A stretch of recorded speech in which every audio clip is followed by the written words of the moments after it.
Il Partito Democratico di Agrigento organizza oggi pomeriggio e domani due importanti momenti politici. Ne parliamo con il segretario cittadino Nino Cuffaro. Sì, sono due momenti importanti, molto diversi fra di loro, ma che coinvolgeranno il partito non solo a livello locale ma anche a livello provinciale. Oggi ci occuperemo di Agrigento, capitale della cultura, lo faremo con Valentina Chinnici al Circolo Empedocleo alle 17 e sarà un modo per discutere, dopo tante polemiche che hanno riguardato questo evento e che si sono concentrate per lo più sulla forma della fondazione che finalmente è stata approvata, e quindi per noi sarà un momento per discutere di qualcosa, come dire, che riguarda il progetto, per capire effettivamente la bontà di questo progetto, i temi che saranno affrontati in questi 44 eventi che costituiranno, Agrigento capitale della cultura e si svolgeranno nel corso dell'anno e che sinteticamente si legano a due aspetti fondamentali, che sono quello dell'accoglienza dei migranti che arrivano dalla sponda sud del Mediterraneo e della crescita sostenibile. Da questo punto di vista ritengo che sia estremamente interessante il confronto con l'esperienza palermitana. Valentina Chinnici, deputata del PD e consigliere comunale di Agrigento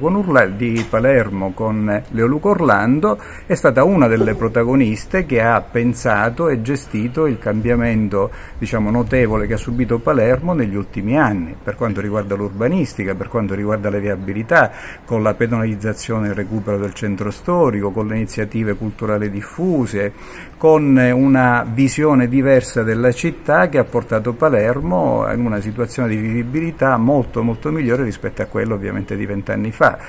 Noi vogliamo capire quali sono i processi che si possono innescare ad Agrigento e che quindi questa iniziativa non si svolga semplicemente come una serie di eventi fra di loro staccati, ma che abbia come filo conduttore appunto una riflessione sulla città e soprattutto su quello che sarà il futuro prossimo di Agrigento, in termini di assetto urbanistico, di viabilità, di sostenibilità ambientale, e capire se da questo punto di vista c'è la possibilità di un dibattito in città che vada al di là delle polemiche che hanno finora accompagnato questo evento. Noi abbiamo provato a coinvolgere in questo anche l'amministrazione comunale, però il nostro invito non è stato raccolto. Speriamo che ci siano altre occasioni di confronto.